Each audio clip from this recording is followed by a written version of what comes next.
Selamat datang di mata kuliah Jaringan Komunikasi dan Data.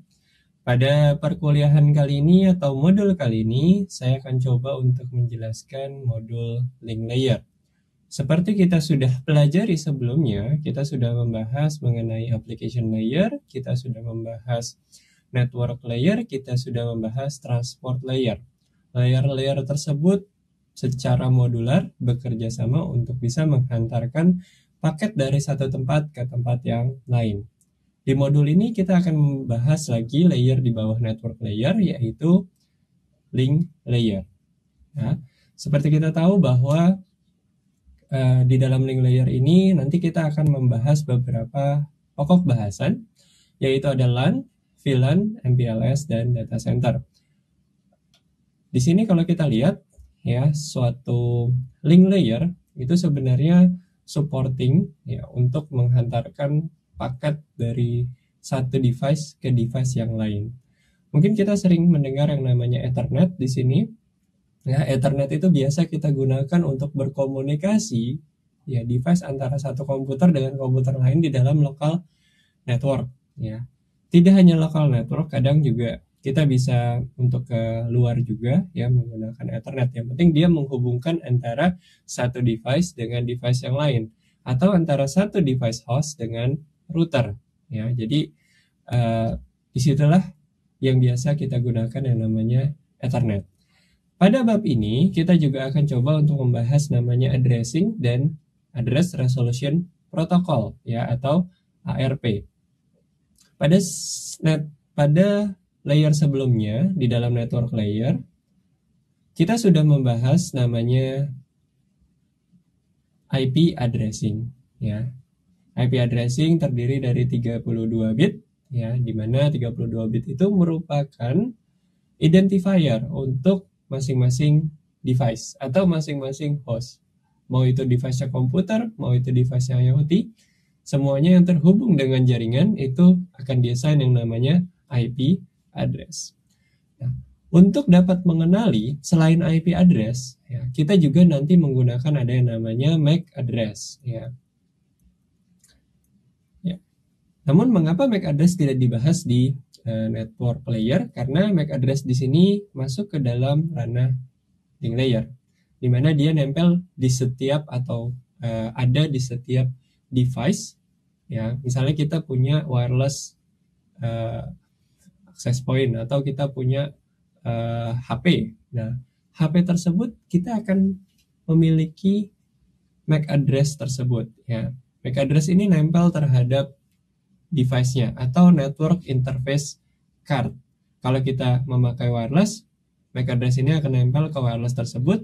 Kalau kita memakai jaringan kabel, maka MAC address ini akan nempel di dalam NIC card kita ya atau port dari LAN kita. Jadi dia nempel terhadap device untuk melakukan koneksi ya.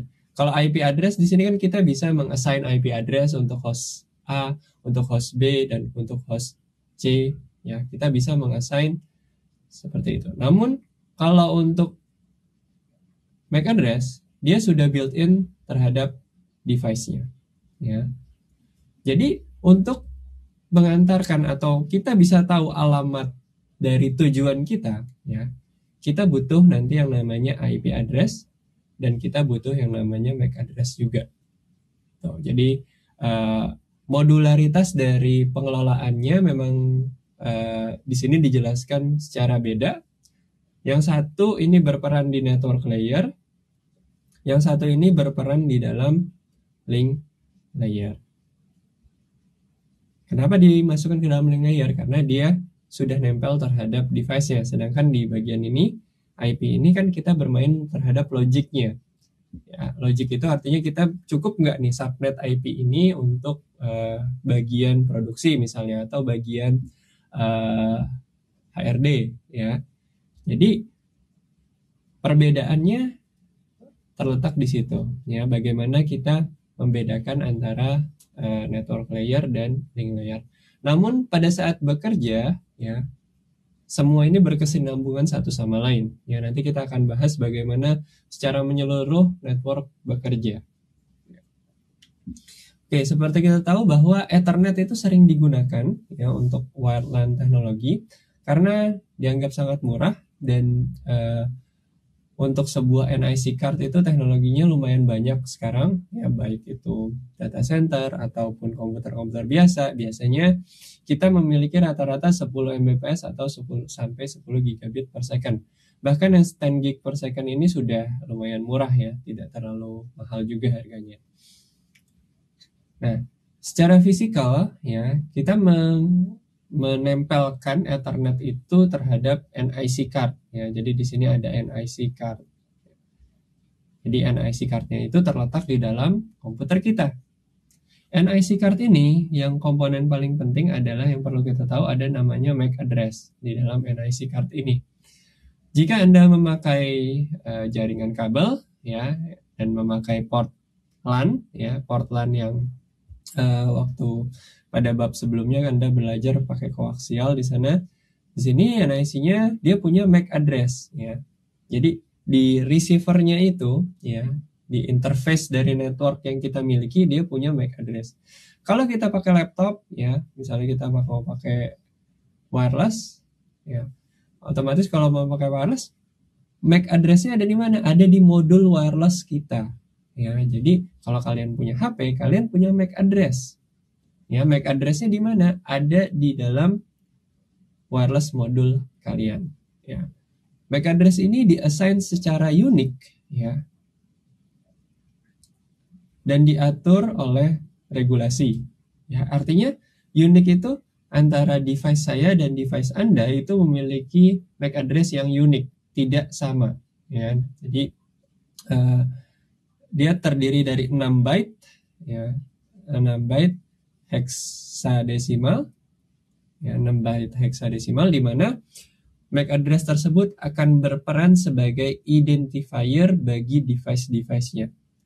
Kalau IP address itu seperti alamat-alamatnya, ya. Kalau MAC address ini nempel terhadap device-nya. Jadi kalau IP bisa kita rubah untuk satu host. Kalau MAC address karena sudah ditanam di dalam device tersebut, otomatis kita tidak bisa merubah MAC address tersebut. Tapi MAC address ini dijamin unik untuk setiap device-nya, ya, karena sudah ada regulasi yang mengatur. Jadi setiap perangkat atau produsen perangkat itu pasti meregister MAC address-nya. Ya, jadi dengan meregister MAC address mereka, organisasi atau society yang mencoba untuk mengatur MAC address ini bisa mengassign unique value untuk masing-masing device. Jadi jangan takut memiliki MAC address yang sama antara satu device dengan device yang lain, karena di sini dibuat regulasinya MAC address harus unik antara satu device dengan device yang lain. Zaman dulu kita biasa menggunakan bus, ya. Kalau kita melihat jaringan seperti ini, biasanya kita akan tahu bahwa seluruh paket itu nanti akan dijalankan di sini. Ya, mungkin kalau kita lihat ini sebagai jalan raya, ya, kita ibaratkan sebagai jalan raya, otomatis kalau paketnya lagi banyak, ya, otomatis jalannya akan macet gitu. Jadi dengan yang namanya bus mungkin ada interferensi jika lalu lintasnya cukup padat. Nah, sekarang ada yang namanya switch, ya. Mungkin kalian sering lihat ya di bagian beberapa gedung itu kadang-kadang terlihat yang namanya switch. Biasanya berkisar kecepatannya bisa 10 sampai 100 Mbps. Atau sudah ada yang 1 gigabit per second. Ya, kalau yang 10 gigabit ada tapi mungkin masih cukup mahal harganya, ya. Jadi yang umum digunakan biasanya 1 gigabit sampai 10-100 Mbps. Ya, jadi di sini switch itu menghubungkan antara satu komputer dengan komputer yang lain. Dia punya IP address di sini, ya. Di sini juga punya IP address. Di sini juga punya IP address. Nah, masing-masing host ini memiliki IP address. Namun mereka juga butuh identifier lainnya di dalam link layer, yaitu MAC address. MAC address yang nempel terhadap interface cardnya. Kalau IP itu kan kita secara logik yang melakukan assignment, ya, seperti yang sudah kalian lakukan. Sedangkan MAC address itu dimasukkan ke dalam tiap-tiap device-nya, ya. Mau itu dalam bentuk wireless ataupun dalam bentuk coaxial cable seperti ini, semuanya memerlukan yang namanya MAC address, atau device tersebut dilengkapi dengan identifier unik, ya, MAC address. Oke, dalam Ethernet frame structure-nya, ya, jadi dia mengencapsulate IP datagram, ya. Jadi kayak IP datagramnya itu dibungkus lagi sama frame-nya dia, ya. Nah, di sini dia ada 7 bytes, ya, followed by what pattern, terus melakukan sinkronisasi terhadap receiver, ya, terus mengirimkan clock rates, ya. Jadi sudah mulai mengarah ke arah hardware, ya, karena kan pendekatan kita adalah pendekatan top down approach. Nah, untuk yang Ethernet structure ini dia melakukan sinkronisasi receiver, sender clock, dan clock rate-nya. Nah, di sini MAC address tadi yang saya bilang terdiri dari 6 byte, ya, destination MAC address. Jadi ketika kita punya komputer di sini, di sini ada NIC-nya, ya. Di sini ada MAC address-nya, source-nya, di sini ada MAC address destination-nya, ya. Ada source dan ada destination. Ya. Terus di dalam Ethernet structure ini juga ada yang namanya cyclic redundancy check, ya, atau error detection, ya. Apakah frame tersebut drop atau tidak. Nah, di sini dibilang Ethernet itu connectionless, ya, bukan seperti di transport layer, yaitu TCP. Jadi tidak ada handshaking antara sending dan receiving network interface card. Kalau mau dibilang unreliable, yes, unreliable di sini, ya. Tidak ada ACK. Nih, di sini juga data is drop recover jika kita menggunakan RDT atau reliable data transfer. Jadi kalau kita menggunakan transport layer yang TCP, otomatis dia akan mencoba untuk melakukan retransmit, ya, menggunakan layer TCP. Tapi kalau datanya pakai UDP, ya udah drop saja atau loss.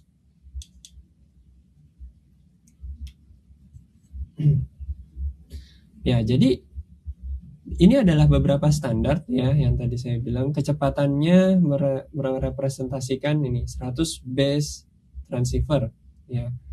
Terus di sini 100 base TX, 100 base T4, 100 base, 100 base.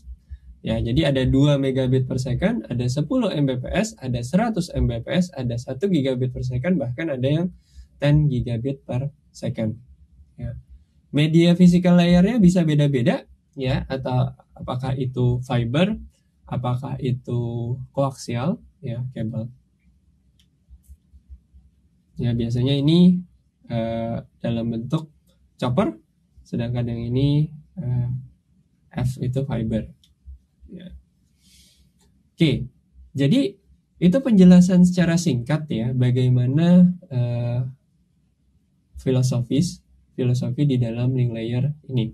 Jadi seperti kita tahu bahwa sebelumnya kalian sudah belajar application layer, transport layer, di mana transport layer merupakan bungkusannya, sedangkan di network layer merupakan alamatnya yang di-assign, yang masing-masing itu memiliki alamat, ya, masing-masing host memiliki alamat, sedangkan di link layer ini sudah kita mulai ke device-nya, di mana tiap-tiap device juga punya alamat yang namanya MAC address, ya.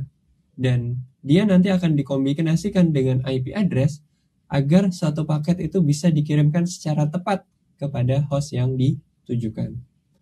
Oke, jadi untuk modul ini sampai di sini dulu. Nanti kita akan coba lanjut ke modul selanjutnya. Kita akan mempelajari di modul selanjutnya mengenai bagaimana suatu device bisa mengirimkan paketnya ke device yang lain melalui jaringan Ethernet atau melalui sebuah switch.